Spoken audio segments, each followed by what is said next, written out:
Bring in Donald Trump Jr., Executive Vice President of the Trump Organization and author of the brand new book. It's called Liberal Privilege. There it is right there. It says Joe Biden and the Democrats' defense of the indefensible. Good morning to you. Good morning, guys. How are you? Good morning. We're doing well. So what can we expect tonight? Listen, I think you're going to see a great debate. I mean, I really do want to get out there talking about the facts, because the number one fact as it relates to COVID is that Kamala Harris, Joe Biden, Nancy Pelosi, Chuck Schumer, they all wanted to keep our borders open between China. The epicenter of a viral outbreak, guys. That was their response. They couldn't help themselves but go to the PC response of, well, it's racist and xenophobic to literally shut down travel from the epicenter of a deadly viral outbreak. That's what Democrats do. Now, they have the media that will carry their water for them and do their campaigning and their work for them. But those are the facts. The number one thing we could have done to slow the spread of COVID-19 is exactly what my father did, where he shut down travel on January 31st from China. The Democrats for 6 weeks wanted to keep the borders open, which would have flooded the country with sick people. It would have overwhelmed our systems, and you would have read all the horror stories that they were trying to pin on the administration. That never happened because of the way they reacted properly. Well, Mike Pence, I think, is ready for a big night. He knows these issues so well. He's done so much for the COVID-19 virus and providing all this information for the states. So let's move on and talk about how your dad's feeling. Word is the symptoms have decreased, no sign of fever, shortness of breath. And what about the other story that I saw in the Jerusalem Post, Washington, Vanity Fair, that, Don, you were concerned about your dad's behavior in the hospital and the drive-by? To you, is that true, that you had this battle with your sister and brother about trying to intervene? Not even a little bit. I'd spoken to my father over the weekend. He was doing great, and I hadn't spoken to anyone else in my family until basically that story broke. So we all sort of got a big laugh out about it. But, you know, it's Vanity Fair. They do these sort of hit pieces. They don't have to source anything.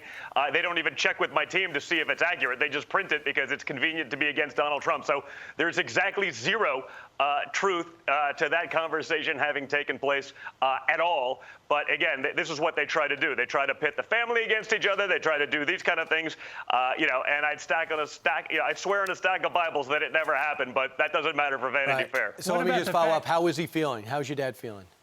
He's doing great. And it was sort of amazing. Even speaking to him on Friday or over the weekend, literally he was rushing to get me off the phone because he had calls he had to make and work he had to do for the American people. I mean, it's sort of amazing. Some things never change. He's always been that way for his entire life. I've never really seen him sick even. I don't think I've ever seen him have the flu or anything like that. So I knew he was going to get through this. But more importantly, while he was getting through it, he was still fighting every day for the American people, which is pretty awesome to see. Don, what about the story that yesterday your dad tweeted out? You know what?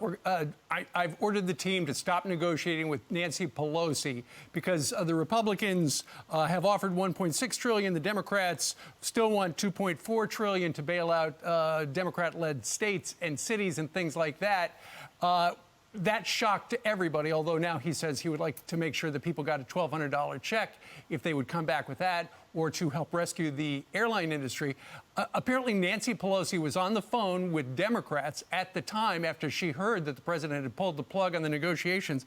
And she said, I think steroids could actually be influencing the president. In other words, your dad is suffering from some sort of roid rage. Yeah, well, Nancy has her own substance issues, according to the press and according to the media, so I won't get into that. It's obviously nonsense. The reality is this. Nancy Pelosi was trying to stack this, literally probably $1 trillion of excess nonsense to bail out Democrat cities, to push for cashless bail, to get illegal immigrants stimulus checks and package, and part of that package, while the American taxpayer, as usual, gets to foot the bill for her radical left agenda. Donald Trump simply wants to get money to the American people. But if the Democrats continue to do this, to try to drive that narrative as though they pulled out, it's absolutely asinine. They asked for a wish list of totally ridiculous things that have nothing to do with getting the economy going, things that would only be there to fund, again, a radical leftist Democrat wish list primarily, again, cashless bail, funding for illegal immigrants. I mean, this is the kind of nonsense that Americans are sick of. Donald Trump said enough. If she doesn't want to get to the table like she did numerous times before, where she came up with more asinine things like millions and millions of dollars for the Kennedy Center for the Arts, the real problem is, guys, they are trying to do that. They're trying to take responsible states' taxpayer dollars and use it to bail out 50 years of failed Democrat leadership in states and cities across the country. You've seen what's going on for the last 6 months.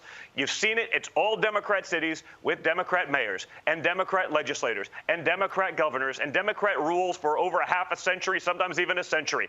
That's what she's trying to bail out, and she's trying to foot the bill on the American taxpayer. And then because the media is so in the Democrats' pocket, they can walk away and say, oh, see, it's Donald Trump that's doing it, as opposed to her fighting for things that have nothing to do with helping the American people now when they need it most. So, Don, your dad has authorized declassifying all of the Russia collusion documents. It's been revealed that John Brennan did brief President Obama that Hillary was stirring up a scandal between your father and Russia to distract from her email scandal. What was your reaction to that? Listen, given what I went through because of that for 3.5 years, I'm obviously pretty upset. I mean, it's sort of what we knew was going on all along. It's why I was so sort of, belligerent at the time and wasn't just going to be quiet and let it go, because I knew it was nonsense. But what's really frustrating is that now that we know that this was, again, a setup, now that we know all of them knew, the CIA, the upper levels of the FBI, the Obama administration, Obama and Biden himself, they all knew. And they let this go on for 4 years. They let it happen knowing that it was nonsense because it would hurt Donald Trump.